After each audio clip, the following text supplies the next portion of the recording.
Entre escrever um livro e conversar com vocês, hoje nós decidimos conversar com vocês. E nossa conversa de hoje será sobre os atalhos da advocacia. Doutor Carlos, vamos lá. Vamos ser sinceros aqui. Existe ou não existe atalho na advocacia? Doutora, diria a senhora que o único atalho que existe na advocacia é o advogado se aperfeiçoar, estudar de forma reiterada, trabalhar muito para conseguir alguma coisa. Esses atalhos que muita gente se refere, né, que eu posso dizer, o ministro Toffoli outro dia falou sobre isso, as lendas urbanas, isso daí absolutamente não existe, muito embora muita gente fale como a senhora sabe, né? Mas você já foi procurado? Já aconteceu algum episódio, assim, na sua história na advocacia, em que um potencial cliente te procurou buscando esse atalho?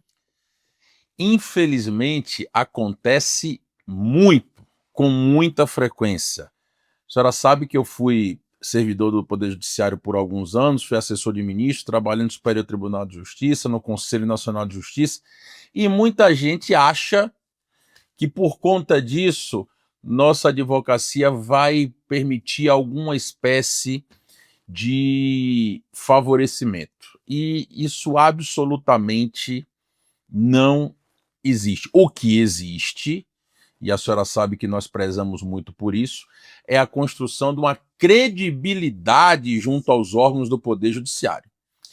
Se a senhora me perguntar se eu conheço algum ministro, conheço. Agora, não tenho o WhatsApp de ninguém, não, ninguém vai na minha casa, eu não vou na casa de ninguém, o contato é estritamente profissional. Então você está me dizendo que não existe esse tipo de atalho. Eu trabalhei 4 anos, praticamente ininterruptamente, em corregedoria do Poder Judiciário. Jamais seria eu a dizer à senhora que não existe possibilidade de haver corrupção no Poder Judiciário. Agora, o que eu posso dizer com conhecimento de causa é que isto não é algo generalizado, muito menos nas instâncias superiores. Muito menos nas instâncias superiores.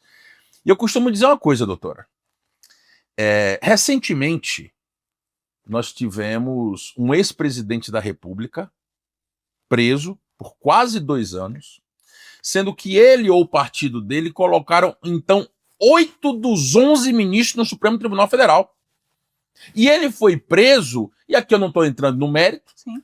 mas ele foi preso por conta da mudança de entendimento do Supremo. Alguém, por acaso, pode dizer que aquela pessoa que hoje está na presidência novamente, aquela pessoa não tinha influência, não conhecia? Conhecia todos. Digo mais, muitos daqueles ali foram entrevistados na frente dele para poder ser escolhido para a Suprema Corte. Muitos daqueles fizeram campanha para influenciar o presidente da República para serem colocados na Suprema Corte. E ainda assim, esta mesma Suprema Corte mudou o entendimento sobre a execução da pena antes do trânsito em julgado e ele foi para a cadeia por causa disso. Se aquela pessoa não conseguiu exercer essa influência que se fala, quem é que vai conseguir?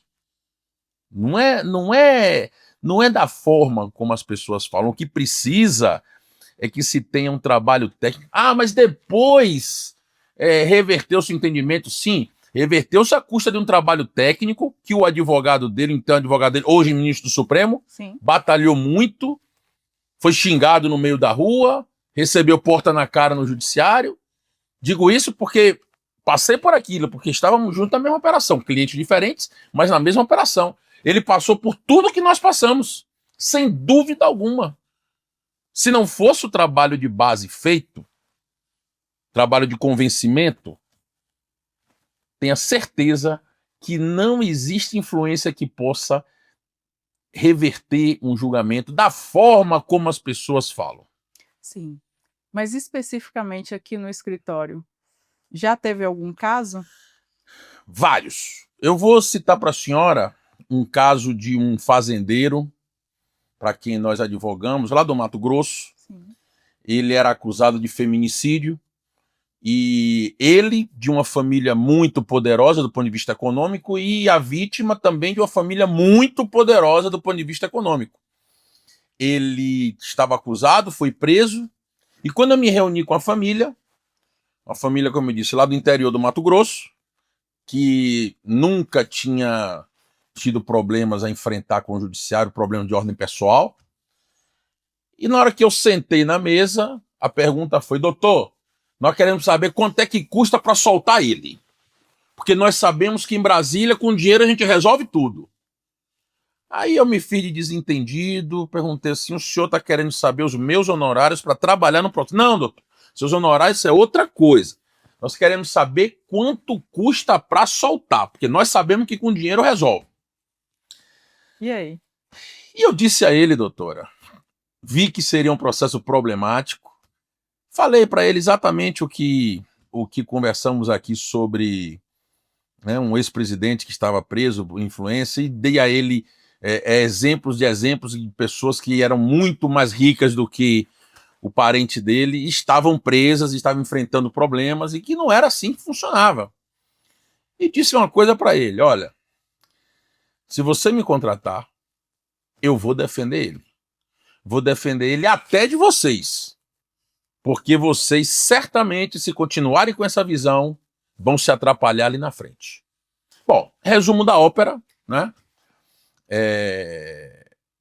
O meu trabalho técnico parece que não estava suficiente para eles, porque eles mantiveram a convicção de que com dinheiro tudo se resolvia. Trocaram de advogado, porque em momento algum eu dei abertura para isso. E o dinheiro resolveu? Eles contrataram um advogado que disse que com uma semana com dinheiro resolvia. Sim. Já vamos aí alguns anos que isso aconteceu, né? Eu lembro que estava no começo da pandemia, e ele está preso, já está condenado, já foi julgado, já está condenado, acho que está com 60 anos de prisão, porque a vítima era a mulher dele e uma irmã dela.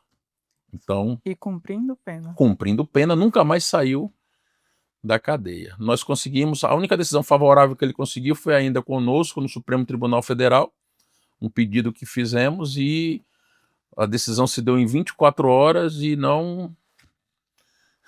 nunca pagaram um centavo para ter as facilidades que eles achavam que poderia ter, porque de fato não existe. Teve outro caso que é bastante interessante para ilustrar isso. Eu fui sondado para um caso em que o relator no Supremo era o ministro Alexandre de Moraes e o advogado era o ex-presidente Michel Temer, que nomeou ele para a Suprema Corte. E o cliente chegou desesperado. Porque o meu processo está na mão do ministro Alexandre e o advogado da outra parte é o presidente Michel Temer. Eu olhei o caso, analisei, a jurisprudência do tribunal era toda favorável ao cliente. Eu disse a ele: olha, veja só, a jurisprudência ali é favorável, é um processo muito difícil para outra parte. E, sinceramente, você vê mesmo o ex-presidente Michel Temer colocar a procuração nos autos para ir fazer lobby com o ministro Alexandre de Moraes? Mas ele conhece, claro que ele conhece. Mas você acha que o ministro Alexandre de Moraes, se fosse suscetível a esse tipo de abordagem, ele faria isso justo num processo onde há procuração, onde todo mundo sabe quem é o advogado, ele virar a jurisprudência do tribunal a favor do... Isso não vai acontecer. Sem contar que o presidente Michel Temer realmente não faria isso, nem o ministro Alexandre de Moraes seria suscetível a isso. Sim. Bom, eu disse a ele que, olha, você tem um bom advogado, o direito está com você, você não precisa ficar preocupado com esse tipo de coisa. O resultado do processo saiu, ele ganhou, o ministro Alexandre manteve a jurisprudência do tribunal, o presidente Michel Temer não ganhou o processo. Tenho certeza que isso é o dia a dia de muitos advogados, Sim, né? Como em qualquer outro escritório. Como em qualquer outro escritório, né?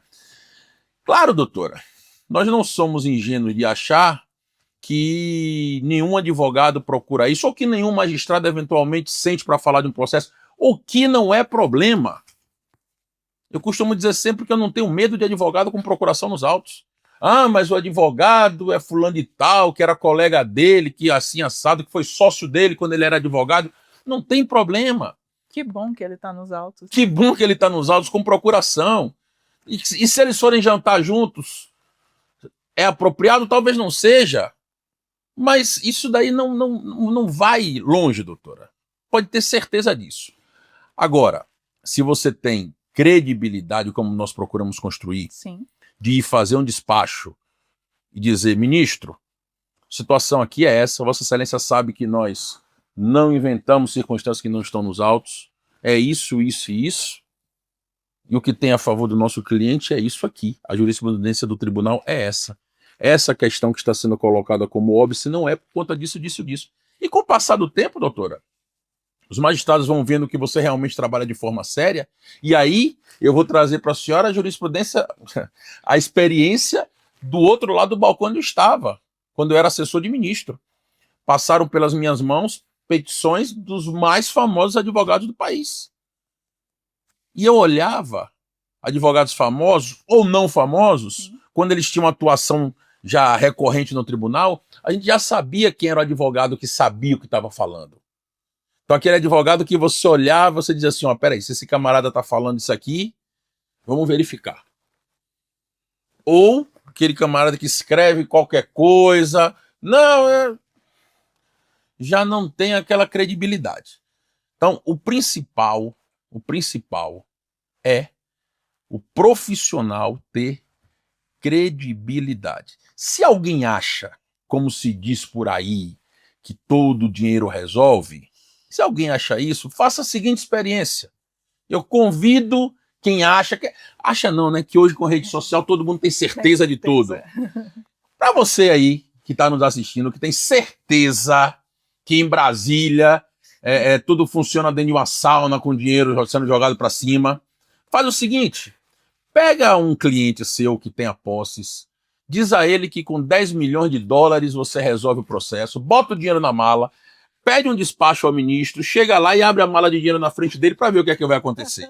Ver se você vai ganhar o processo ou se você vai ganhar um pazinho de pulseira prateada. Vai sair preso de lá. Mas aqui fica, inclusive, a orientação que a gente sempre bate na tecla aqui, né? De fazer aquele trabalho de bastidor, dar pernas ao processo, dar nome ao processo, ir lá mostrar os fundamentos do seu recurso, porque muitas vezes o assessor, o próprio ministro não consegue fazer a leitura de todos os processos que tem lá para ele julgar de forma aprofundada, então faz uma leitura mais superficial. Pois é, doutora.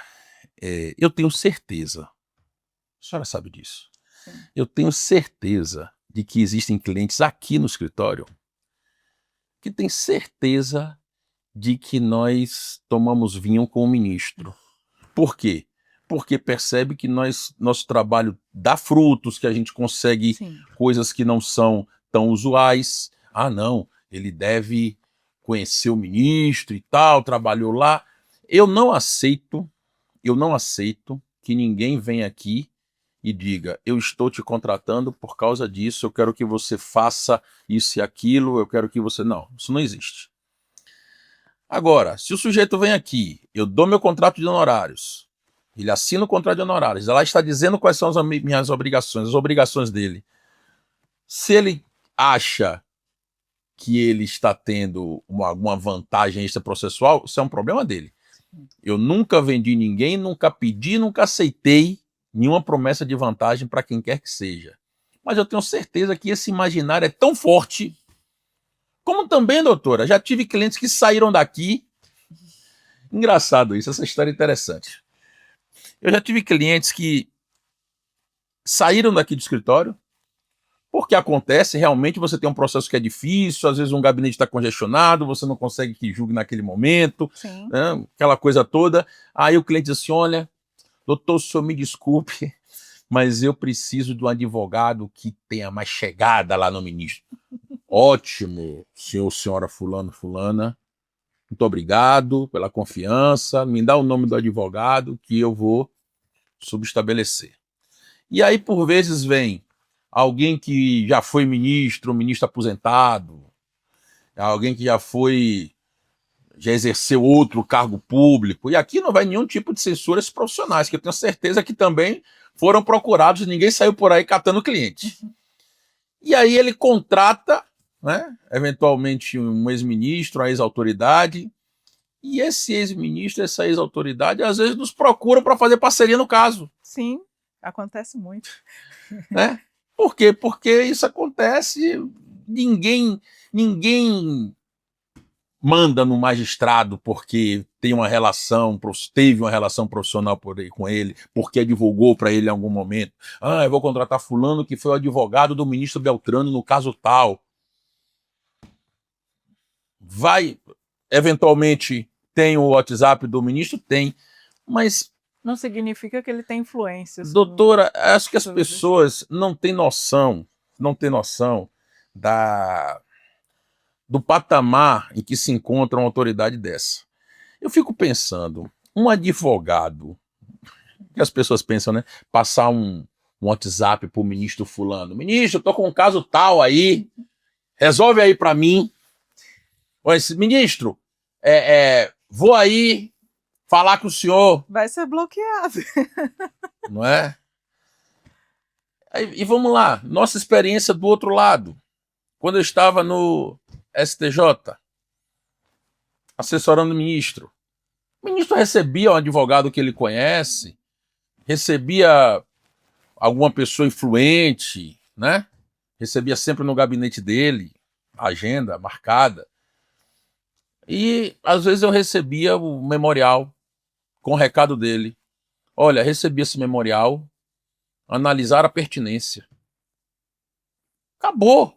Nunca, doutora, nunca no meu tempo de servidor do judiciário, nunca meu então chefe virou para mim e disse, olha, esse processo aqui eu quero que você faça dessa ou daquela forma.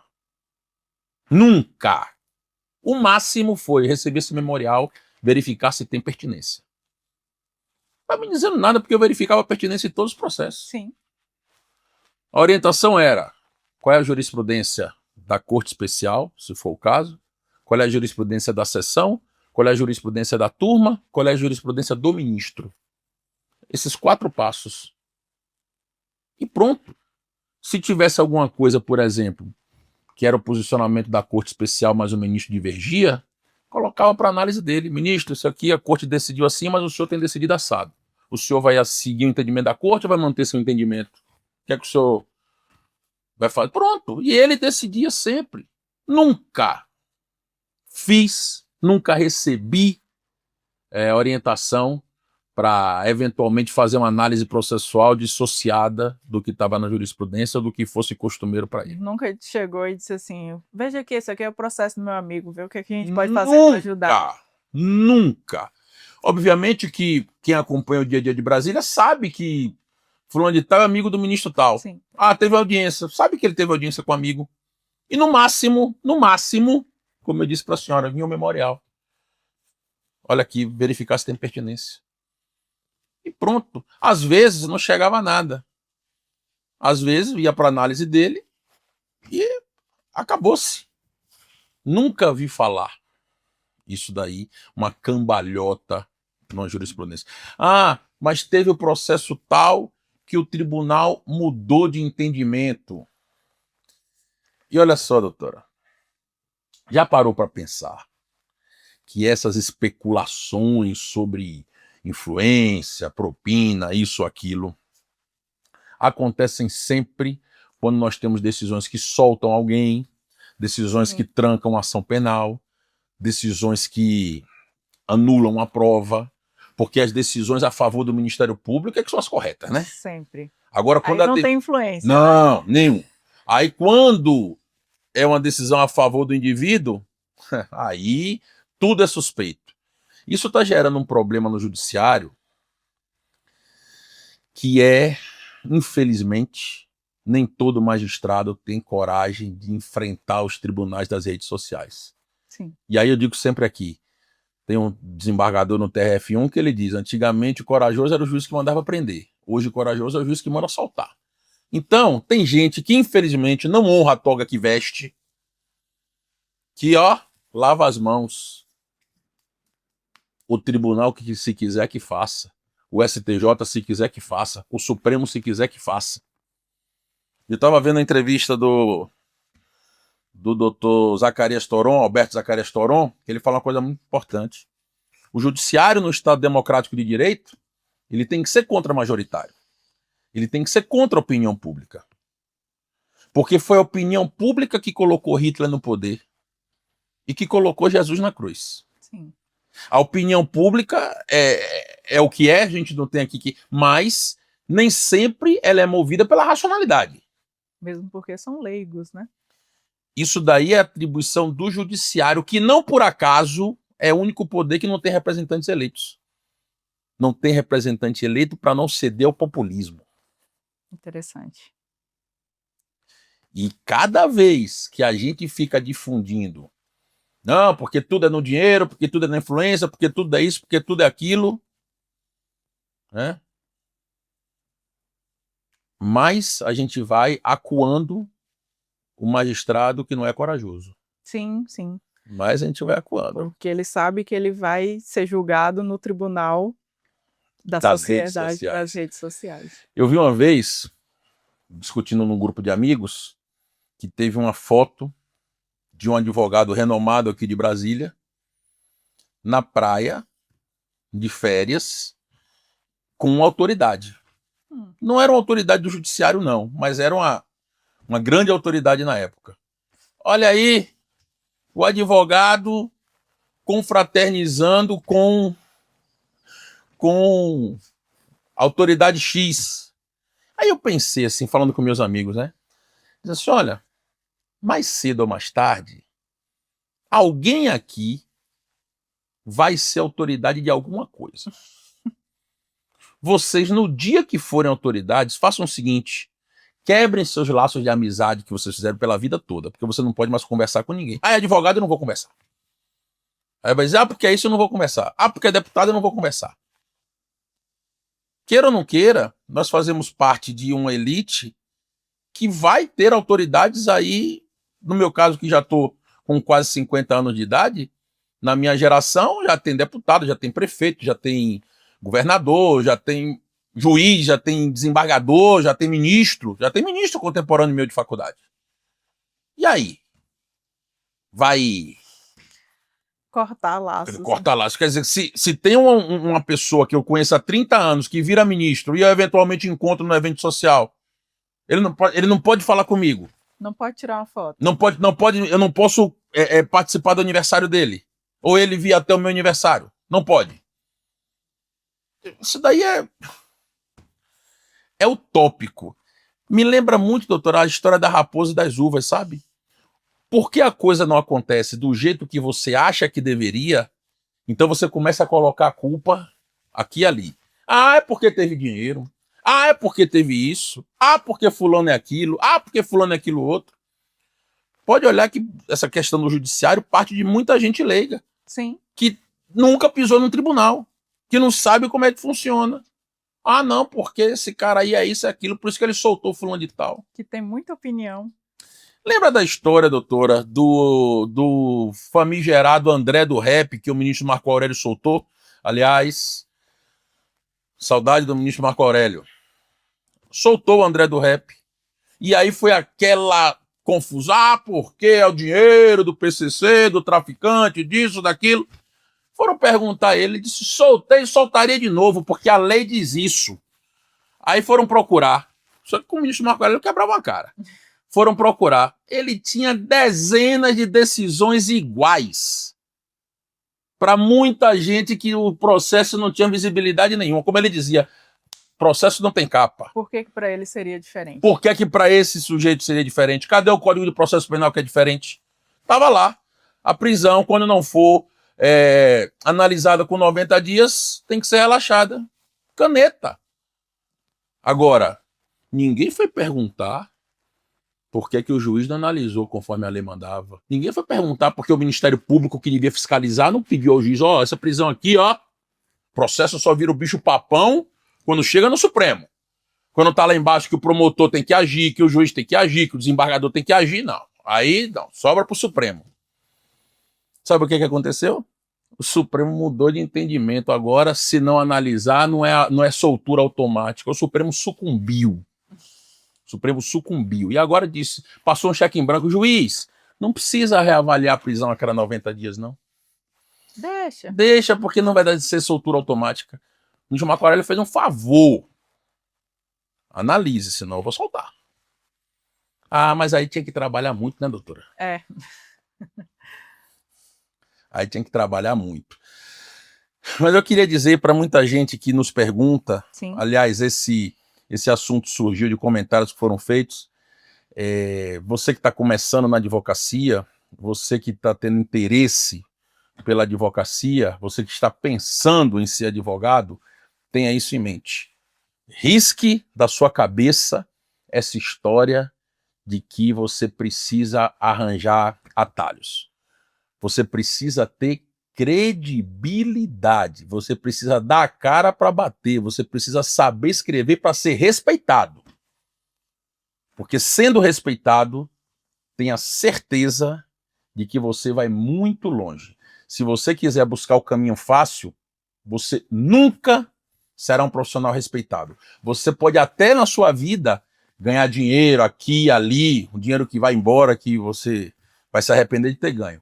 Mas você jamais, se não for pelo caminho da retidão, da ética, do estudo, da disciplina, você jamais será um profissional respeitado. Você jamais chegará na idade de advogados que nós temos, como temos o doutor Nabor Bulhões, doutor Antônio Maris de Oliveira, entre tantos outros, doutor Zacarias Toron, que eu já mencionei, e tantos outros que têm carreira de mais de 50 anos de advocacia extremamente respeitados. E que eu vejo aqui em Brasília passarem muito desgosto com decisões, muitas vezes arbitrárias, para ouvirem alguém dizer que eles são grandes advogados, que eles têm alguma facilidade. Não tem, não.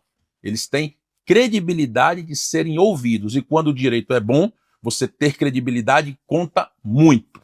Ao contrário, se você não for um profissional respeitado, ainda que você tenha um direito bom, você vai ser olhado com desconfiança. Isso vai ser muito ruim para você. Doutor Carlos, estou amando essas conversas que nós estamos tendo aqui, toda semana um episódio novo com assuntos muito agregadores. E eu gostaria de saber também dos nossos inscritos, quem nos assiste, se também está gostando dessa conversa, se tem assuntos que vocês gostariam de que fossem tratados aqui por nós. E eu aguardo todos vocês para a nossa próxima conversa. Sempre a conversa enriquecedora, é um grande prazer estar aqui também.